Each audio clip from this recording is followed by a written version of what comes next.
Hello, everybody. Welcome to Name That Book, the first ever in history pop up game show. Well, that's probably not true, but it's the Million Book Project's first pop up game show. And I want to tell you just a bit about the project and then the show will begin. And I want to tell you a bit about why March 4th is so important. Now, the Million Book Project's intention is to bring 500 book freedom libraries to prisons in every state in this country.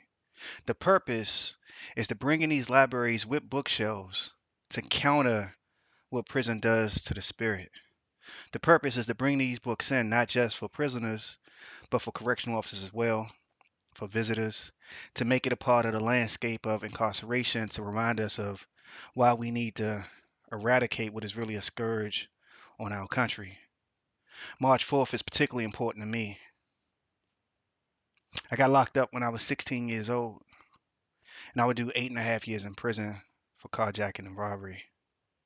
And I came home on March 4th, 2005. And so each year I try to celebrate this day in a small way. Over these past 9 months, we've been doing a lot to get the Million Book Project off the ground. And it made a lot of sense to just celebrate these moments and that work on this day. So you'll hear a lot about what's going on with the project. You'll hear a few surprises. And you'll be introduced to three contestants for Name This Book. Now, you should know that these contestants are essentially competing to bring a book and an adaptation of that book, a book turned into a solo show, into a prison in their hometown. Now, those books are Black Boy, The Brief and Wondrous Life of Oscar Wilde, and If Beale Street Could Talk. The three contestants, who you'll meet soon, are Emily Bazelon, Clint Smith, and Nafisa Thompson Spires. And the real question is who will win. But to figure that out, you have to wait and watch. And one more note, our partner in this is Literature to Life. Literature to Life is the organization that adapts these classic works of literature into solo shows and brings them into schools, prisons, theaters across this country.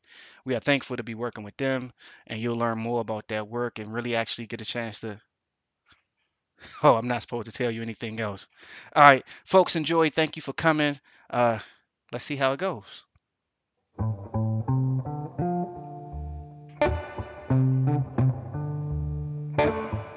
Welcome to Name That Book. Name That Book is a pop-up game show at the Million Book Project. And you know what we do here is your favorite writers come to answer a single question. Do they really know books? Oh, we know they play around with the alphabet, but do they know books?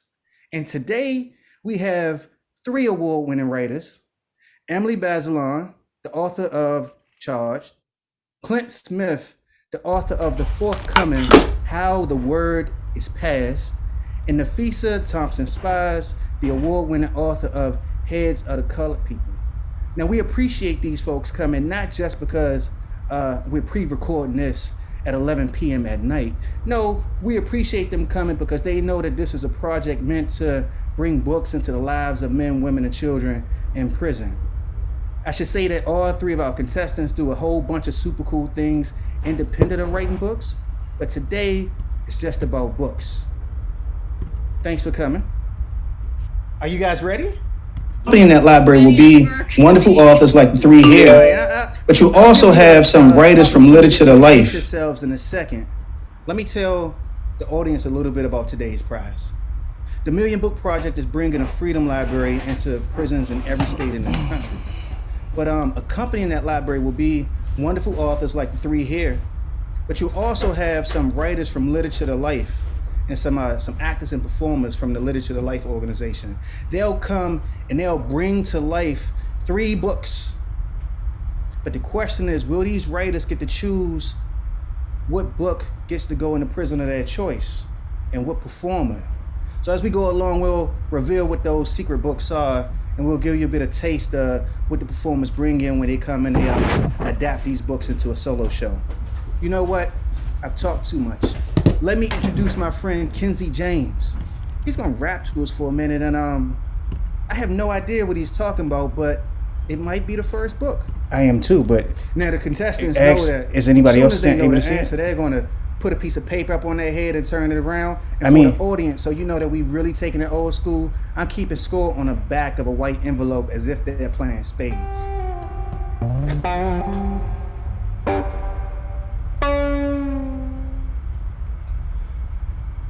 Trying to burn this Palo Santo and use it for light, but also to bring us some good energy.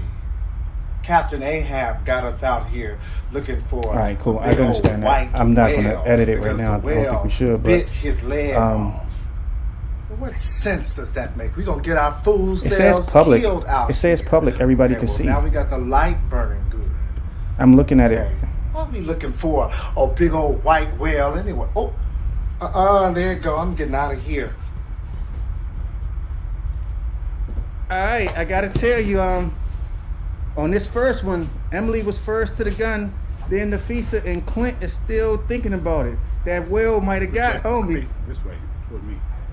Oh, okay. All right. Emily, you first. Who is it? Moby Dick. All right. Nafisa? Moby Dick. And Clint? Moby Dick. All right, we got 3 correct answers. Emily gets 1 point. Each other person gets 0.5 points. This is half a point. Oh, it's timed. It's first come. So if you go first. Yeah. I didn't know it was speed oriented. All right. No wonder I got to win. Nobody knew the rules except for me. Okay. Hold up. Now we criticizing the host. The host didn't do a good job of explaining the rules. I get that. I fully get that. That's why y'all get a half a point. It must be that Connecticut connection. That's what it is. All right, let's see what we got next. We're going to ask Kenzie to settle the tiebreaker.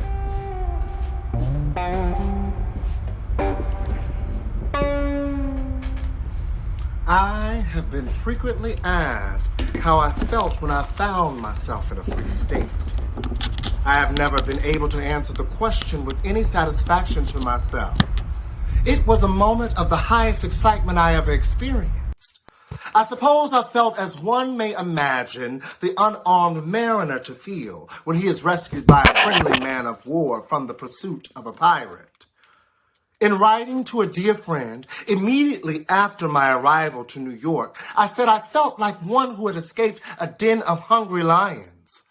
This state of mind, however, very soon subsided, and I was again seized with a feeling of great insecurity and loneliness. I was yet liable to be taken back and subjected to all the tortures of that institution. This in itself was enough to damp the ardor of my enthusiasm, but the loneliness overcame me. There I was in the midst of thousands, and yet a perfect stranger, without home and without friends, in the midst of thousands of my own brethren, children of a common father, and yet I dared not to unfold to any one of them my sad condition. I was afraid to speak to anyone for fear of speaking to the wrong one and thereby falling into the hands of money-loving kidnappers whose business it was to lie in wait for the panting fugitive. All right, it look like we got some answers now. If my memory serves me correctly, Nafisa, you were first to draw on that one. Douglas's narrative of the life. All right. Now, I'm going to trust you not about to change your answer, Clint. What you got? You were second. Narrative of the life of Frederick Douglass. How do we have to write the whole thing? Because I feel like I could have been first if I just I wrote something quick. I could have wrote Frederick Douglass. Yeah, you can just you can write a nickname. You can write Freddie D. I got it. I wrote Frederick D, but I was so clearly last. Yeah, you know. That's all right, though. The main thing is that it's the honor code, because if you would have been scribbling after everybody else announced it, one, is being recorded and we would have pictured it. But two, we would have kind of clowned you for that one. Freddie D it is. I got it. All right. All right. So wait, did you guys know the quote? Or did you get it from the meaning? Because you had it so fast. I know the book pretty well. Okay. It's only like one black man that was in slavery. I should not have said that. Yeah, I know he was the most photographed man, like the person, period, during that time period, though. I mean, dude had a legit publicist, right? I mean, legit publicist. All right, what we got next? The quote that drives our project, though, is "Freedom begins with a book," and we got that from Frederick Douglass.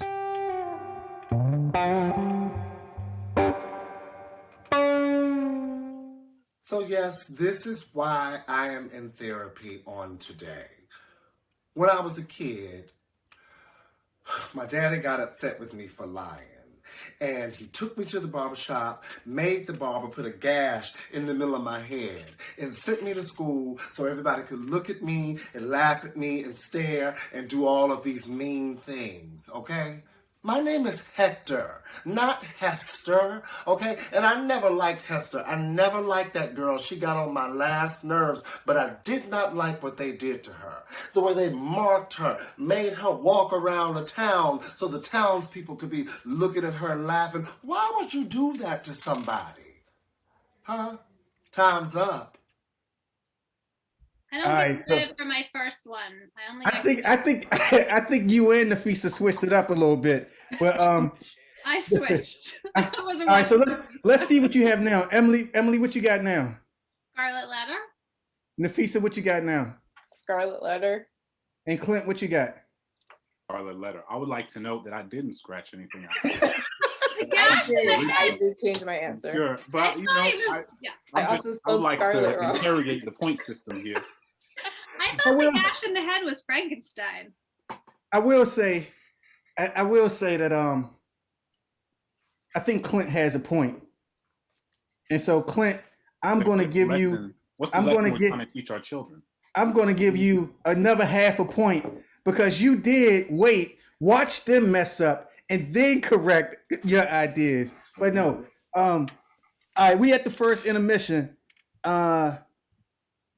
I don't think Frankenstein had a gash in his head though. I mean, he had a jacked up haircut, but yeah, he has that. But he always has the like lines on his forehead. oh yeah, I guess he Sewing does. marks, like the stitches. Yeah. All right. For intermission, first intermission, let's talk about the first book. Emily, can you tell us what you're competing for today? My book is The Brief Wondrous Life of Oscar Wilde. It's by Junot Diaz. And it's about a teenager, a Dominican teenager growing up, I think in New Jersey. And he's like kind of a nerd. And it's just about his life and his family and his friends and the people he meets along the way. I love it. It's a great book. I think we got somebody. I think we got Oscar here. Hold on. Let me see if I can find him.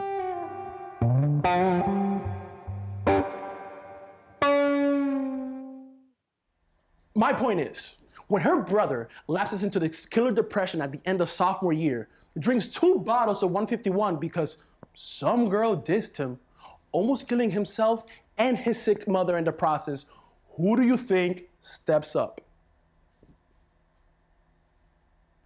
Me. Yeah. Surprises the shit out of Lola when I said, you know, I'll move in with him next year. You know, keep an eye on the dork for you. She's slaughtered to go abroad to Spain. Her big dream finally come true, and she's worried shitless about him. Almost kills her dad when I actually do it. Move in with him. And fucking Demarest. Yo! Home of all the weirdos and losers and freaks and fembots. Me. A guy who could bench 340 pounds, huh? Who will call Demarest Homo Hall? Like it was nothing. Put in my application for the writing section, and by the beginning of September, here we are. Me and Oscar together.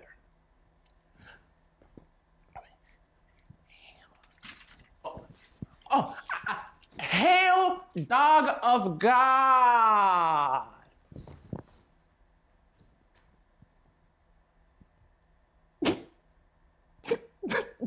That's how he welcomes me, my first day in Demarest.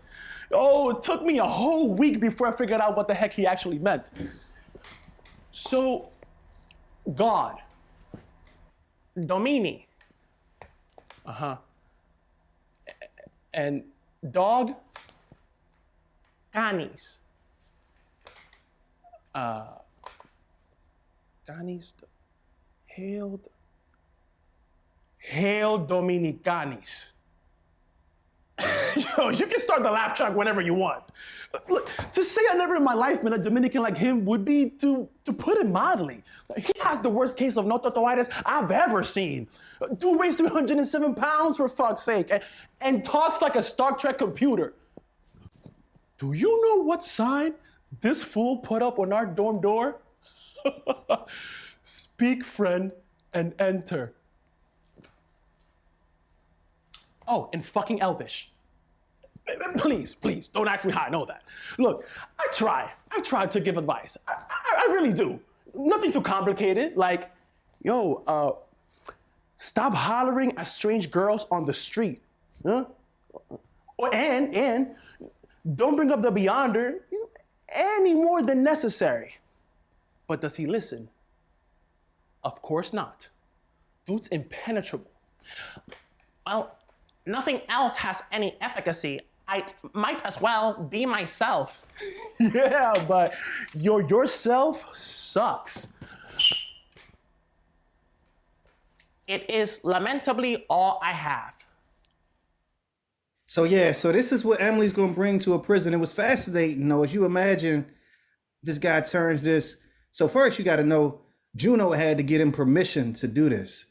And Juno gave him permission to do this and was super excited about what came out in the original version.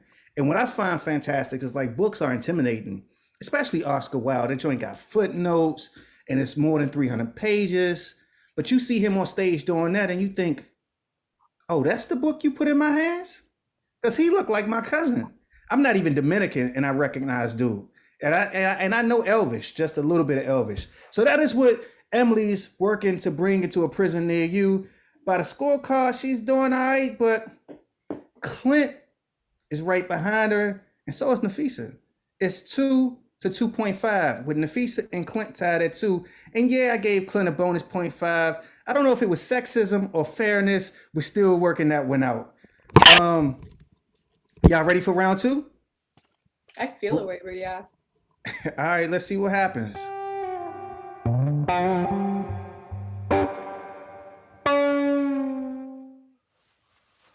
Oh, don't mind me. I'm just practicing my Charleston. Because we're going over to West Egg.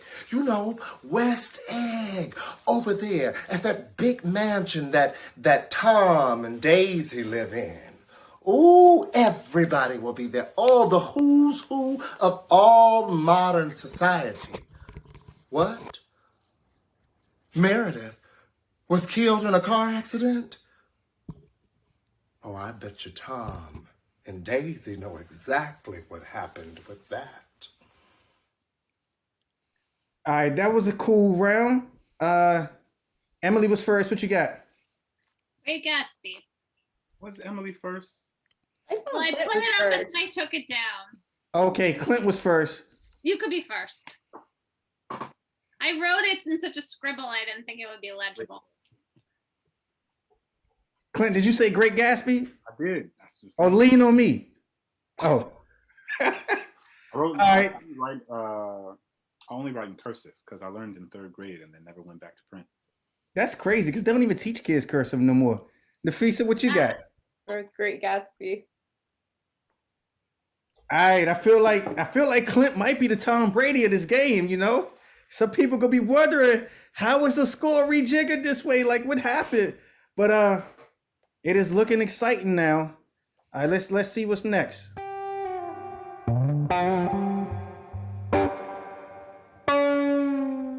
In my most important book, I come up with a concept in which I call double consciousness.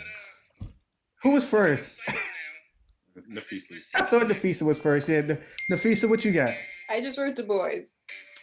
Yeah. I felt like I was supposed to write the whole title that time. That I was- just wrote. You don't have to. I was trying to be quick. I know, I forgot the rules. You were totally right. I mean, the thing is, if you name another Du Bois book that doesn't begin with a R, I'll give you a bonus point. Well, we all have Or this B. old black book, but I definitely lost that. That's fine. So like nobody knows the other Du Bois books. I mean, I mean, Philadelphia Negro, isn't that Du Bois?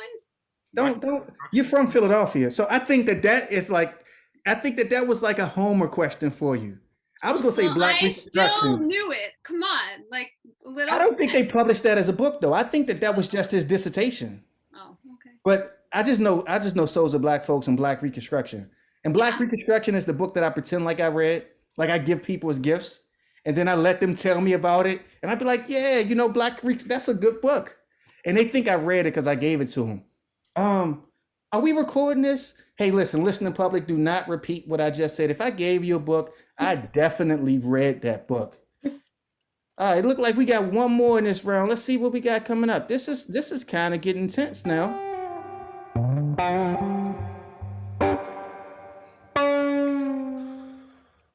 I wish, by golly, I could spread my wings and fly and let my grounded soul be free for just a little while. To be like eagles when they ride upon the wind and taste the sweetest taste of freedom for my soul.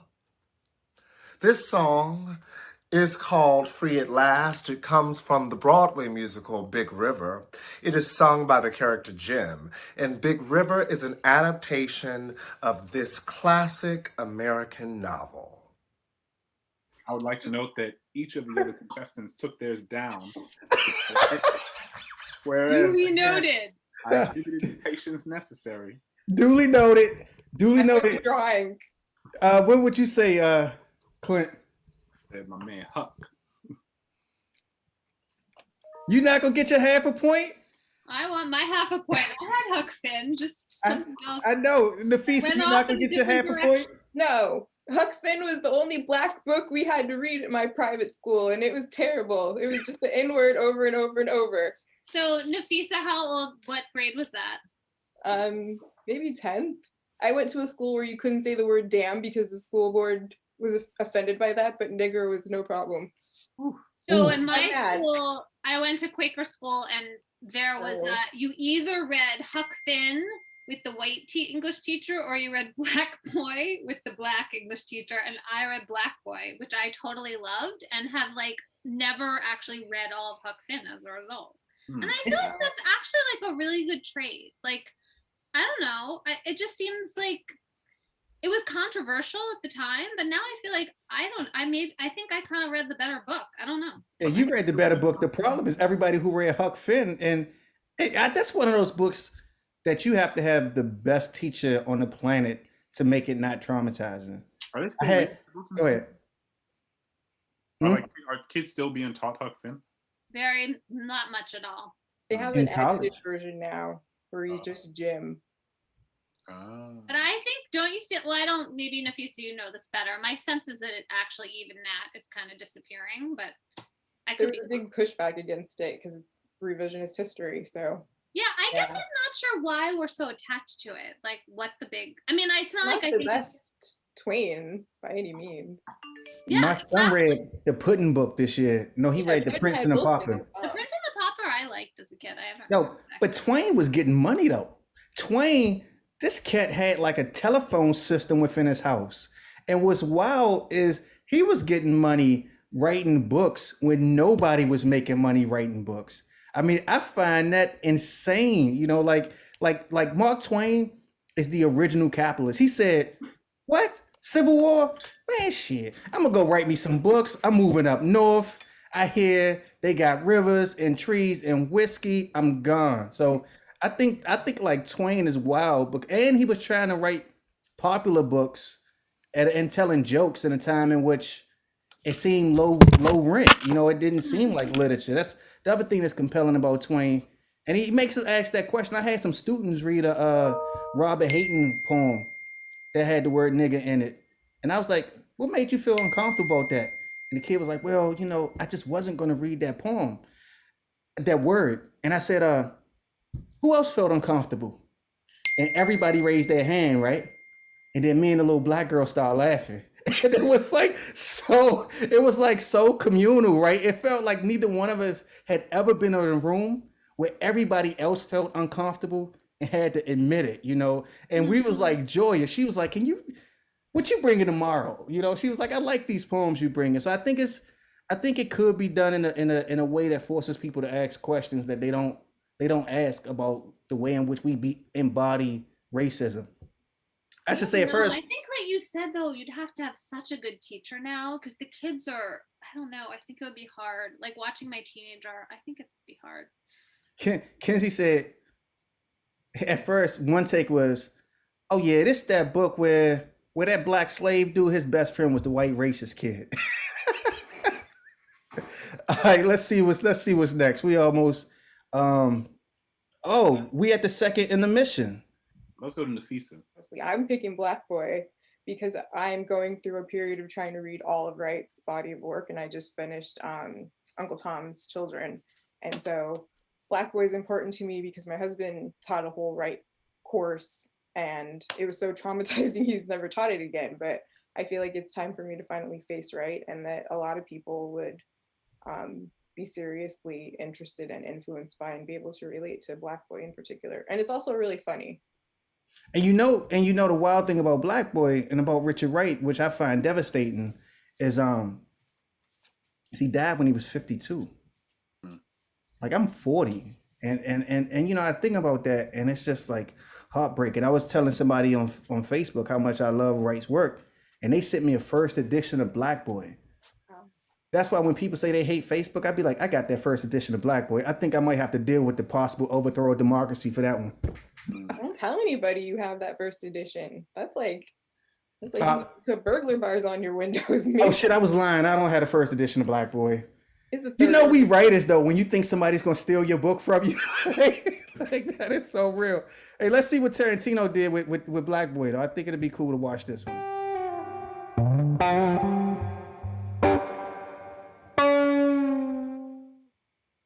I was angry that I was sitting beside a human being to whom I could not talk. I was angry with myself for coming to her, and I hated my wild and restless loneliness. I do not want to feel like an animal in jungle, that the whole world is alien and hostile. I do not want to make individual war or individual peace. My life as a Negro in America leads me to believe that without a continuous current of shared thought and feeling circulating through the social system like blood coursing through the body, that there can be no living worthy of being called human. And so far, I've managed to keep humanly alive through transfusions from books. In my relations with others, I've encountered nothing to encourage me to believe in my feelings. Only by denying what I see with my eyes and disputing what I feel with my body have I managed to keep my identity intact. You know, perhaps out of my tortured feelings, I can fling a spark into the darkness. I'll try. I mean, not because I want to, but because I feel that I have to, if I am to live at all.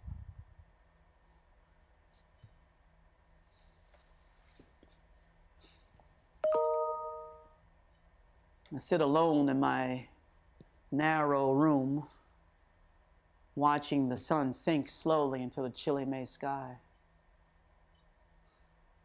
I want to visit some friends and talk and tell them what I feel. Why do that? My problems are here with me, here in this room, and I'll solve them here, alone or not at all.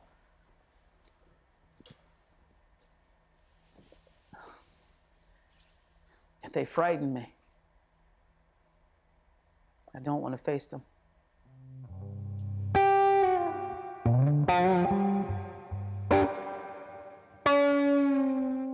My father, Joseph, and Fonnie's father, Frank, are sitting in a bar.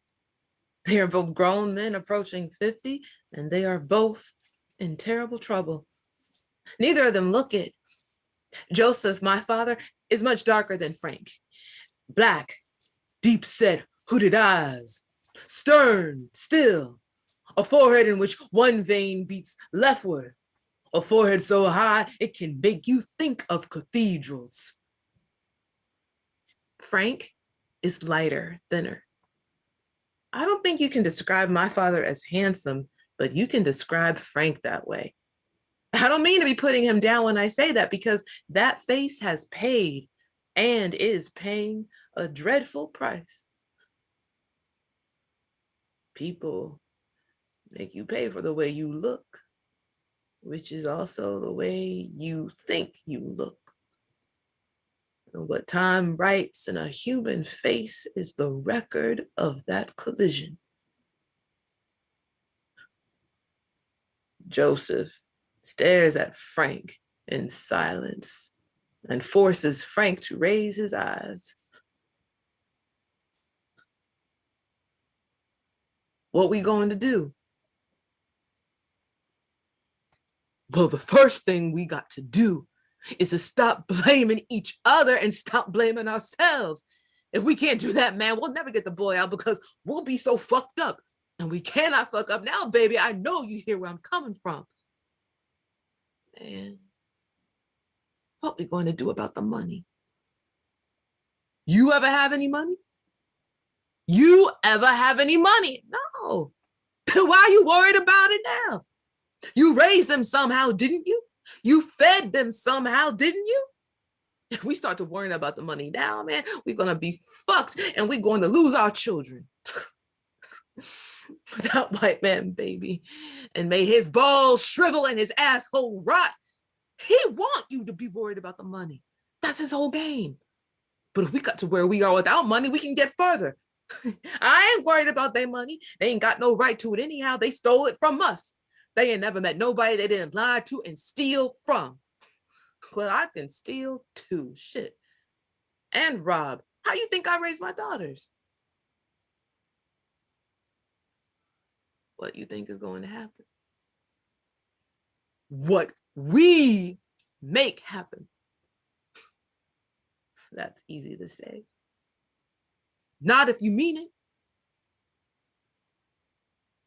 So I've actually never read in full Baldwin's Beale Street Could Talk, but I've seen Barry Jenkins' rendering of it in film, and what I can say is that what struck me in the Jenkins interpretation, or adaptation rather, of it was that it at once revealed the sort of the complexity of the Black family, and at once was filled with so much tenderness between some of the characters, that it just felt real. You know, it felt authentic, and it felt like it reflected the messiness and complexity of what it means to be a human, what it means to be a person. Yeah, and I appreciated that. All right, we're entering into round 3 here.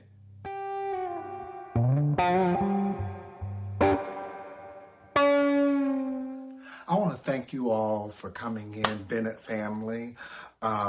You know, I know it's very challenging sometimes to go and get the help that you need so that you might have a better life. But you all have taken that step. You've taken that step, and so you should be quite proud of yourselves. Okay. I want to begin with Mrs. Bennett. You know, I think that you might be one of the large problems with this family. I think it might be your gold digging tendencies that might have impacted your daughters in various ways. You know, your story begins, it is a truth universally acknowledged that a single man in possession of a good fortune must be in want of a wife. Now, if we put that in layman's terms, you know, the way regular people talk, that basically means that if you're a rich man and you're single, you're going to want a good wife. Can you tell me how you have taken that to the extreme? All right, that one felt a little complex because Nafisa had her card up And then Emily put her card up, and then Emily pulled her card down, and then Nafisa pulled her card down, and then Clint was like, blank. Should I guess? Is it Tupac? And now I believe Emily is first. And what you got? Pride and Prejudice. Pride and Prejudice. And Nafisa, I'm assuming you have the same. Pride and Prejudice. Man, That was one I gotta say that is easier maybe for some of the women to answer. I've never Well, read when you got to the first line, that's when I was like, oh no. But Yeah. but Me before then, too. I forgot. Well, the first Mrs. Bennett reference, I was like, is that Jane Austen? And then I was like looking at her list. Confused. I realized, ding. When Emily says she was looking at our list, she means that she was looking at the New York Times publication of the top 100 list. Because there's no way that I would have given them a key, a codicil, a suggestion of what books would be featured on a show such as this. No, they have been mining the vast reservoir of American literature. They all are actually in front of bookshelves. And those aren't props. Those have actual contemporary classic books on them. All right, let's see what we got next. I don't want folks to be jealous. We find this late 19th century book guilty for its nastiness, its unclean perversion. I mean, the ways in which you thought the idea of capturing homosexual desire would be okay. Oh no. Why would you have Basil lusting after that man like that? It is a perversion, and you will go on to be considered one of our most prolific writers. But the nerve of you to try to capture such gross, I can't. Guilty. All right. Emily, I think you was up first on that one too. No, Nafisa was first. Sorry. I don't know. I Yeah. couldn't see you, Emily. No, go ahead. If you I'm think a poor sport. Go on. but maybe you're right. I had to be taken out of every sport because I was just like, Do you play spades? yes, and I cheat and I flip the table if I don't win. Well, The I only thing I'm certain- wasn't looking at you, so I don't know who was first. I couldn't see you, so it's fine. Go. Wayne, you go. I think it was Emily this time. All right, portrait of Dorian Gray. I know Nafisa was second. Picture of Dorian Gray. Except it's portrait, right? I said it wrong. It's picture. Oh, it's picture. Okay, I'm sorry. Yeah, it's hard. I always want to say portrait. Sorry. De I should've Profundis is, corrected you. but you know what was dope about this one is he kind of flipped it though, because he did he almost was like going through the De Profundis route, which was his memoir about when they locked him up for that, which is one of the reasons why I think he's an important writer for this collection, because he said some of the most profound shit about prison. Clint, he said when you leave, it's like it's in the air, suffocating you with every breath, the memory of it. But Clint, what do you say? Right. That's it. Unless you're talking about 50 Shades. That'd probably be right too, though, actually. Either way. Dorian Gray. Is the person in 50 Shades named Dorian Gray? Christian Grey. I have not read those books. I feel like it's Yeah. hard for me to say. Yeah, I don't know at I'm all. ashamed. He should have. I would actually probably like the books if he would have made his name Dorian Gray. I thought it was like Would've an been Yeah, it might be too Gray clever by is half. supposed to be a throw to it. All right, we down to one more book. Now this one, this might be the best one actually.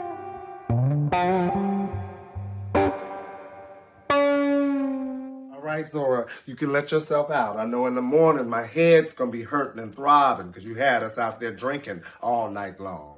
Crazy. That Zora Neale Hurston is a firecracker, but I'm so excited that she signed on to be a part of the anthology. This anthology is going to be groundbreaking. It is now the top of the 20th century, and it is time for our people to stand up, and speak out. This anthology includes Jean Toomer, Claude McKay, and my secret crush, Langston Hughes, is even going to do it. It's a new day. It's time for us. It's time for us to speak out. Now, speaking of Langston, I've been sending him letters. He won't say nothing back. I'm not here for any unrequited love. Zora, don't sneaking up on me. What, you didn't hear nothing, did you? Forgot your purse? Come on, girl. He's really good. I really like him. He's like grown on me in the course of the evening. That was the Yeah. best. Nafisa, I know you were first this time. The new Negro. Emily? I wrote Souls of Black Folk. Why? I don't know. I think I just got mixed up. Clint. New Negro. It's interesting because I wouldn't have known that until I read the new biography that came out like 3 years ago. I was pretty unfamiliar with the sort of the web of writers at that point, and just in terms of the way they were all entangled. It was messy. When you said Baldwin was messy, that's why I was like, oh, it was really messy. It was messy. Right? Like Locke was the messiest. Locke was the messiest? Well, I don't think Locke was. I didn't fully know. It was interesting because it taught me a lot about the extent to which like white patronage played a role in that period of time, which I didn't fully understand. But there was just this wealthy white woman who was like, I got you. And then it laid out, what is it? Richard Stewart? Is that who wrote it? I think. He won the National Book Award. And then Langston, I didn't know Langston and Lane's relationship. And then the sort of it wasn't a rupture, but it was just something, the entanglement of Langston, Zora, and Lane Locke. And then Count Cullen came in, and it was just they was living their best life, and they was living their best life, struggling though. The niggerati? Yeah. Is that what they did? Yeah. I got bad news. The score is tied. Maybe I should lose. It's a throuple. Mixing up the titles. It is tied. It is tied 3 ways, so we gotta have a bonus round. Oh, good. And I don't know that I believe the math going on, but I would say I know. I'm skeptical.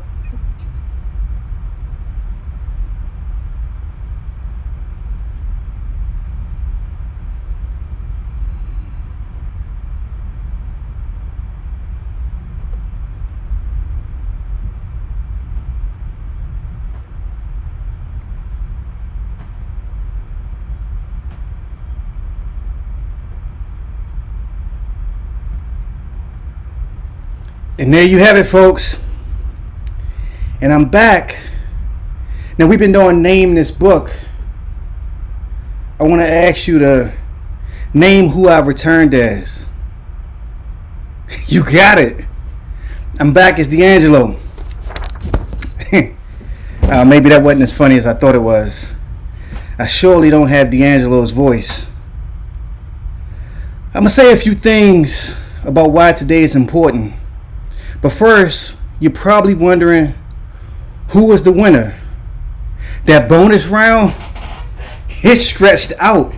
We went from Ernest Gaines, A Lesson Before Dying, to a really deep discussion about Toni Morris's Paradise, to several other books. And frankly, we didn't finish for an additional 3 hours. And I wanted to show you all of that footage, but it seemed like it wouldn't make too much sense. And so I'll just tell you who won. You could probably guess. That's right. Nafisa came through as the winner, representing Black Boy. But let me tell you something else.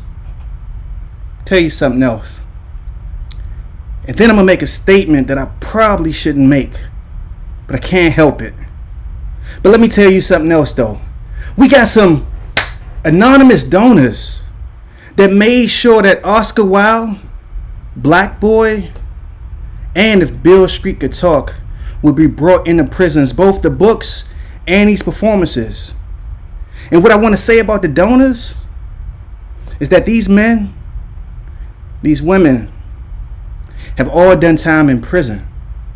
Some of them are in prison now, and they have all hurt people, and none of them think it's okay. They want to be a part of the solution. They want to repair the harm that they've caused. This is what the Million Book Project is about. There is nobody who is going to shame me into making different decisions about what I do with this work. There is nobody who is going to tell me that I don't believe and support survivors of crimes. There is nobody that is going to tell me that I don't want to make recompense. I have walked into prisons and looked at men weeping for the harm that they have caused. I've done time with men who have done all manner of ill and watched them look out into a landscape that they imagined never being able to touch again. I've represented them. In the past year, I've been fortunate to help 3 men get released from prison, men I served time with. This is seriously, we take harm seriously. My mother was violently raped. I believe that we need to make amends. I believe that people need to be held accountable. But I also believe that people need not be shamed, especially people committed to doing the work. This is hard. This is difficult. I don't have all the answers. The Million Book Project doesn't have all the answers. But we are working and we are trying to be present for each other. And if you know me, you know that we've had those conversations. And a lot of them have been rooted in books. You should pick up Disha's book. You should pick up Daniel Evans' book. We love this work we do. We appreciate the folks who support us. And I got one more reveal.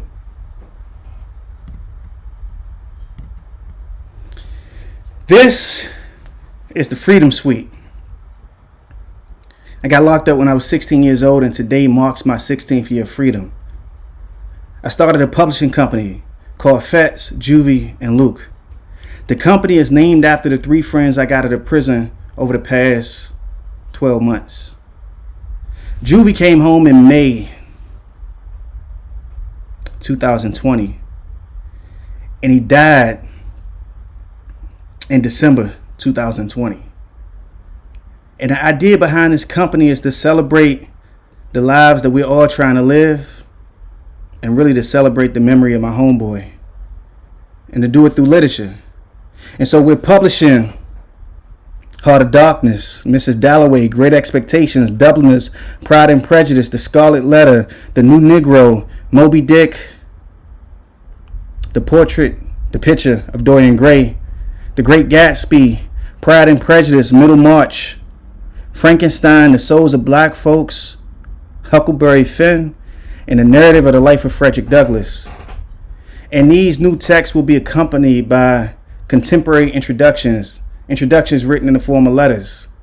Because in prison, the way you communicate is through a letter.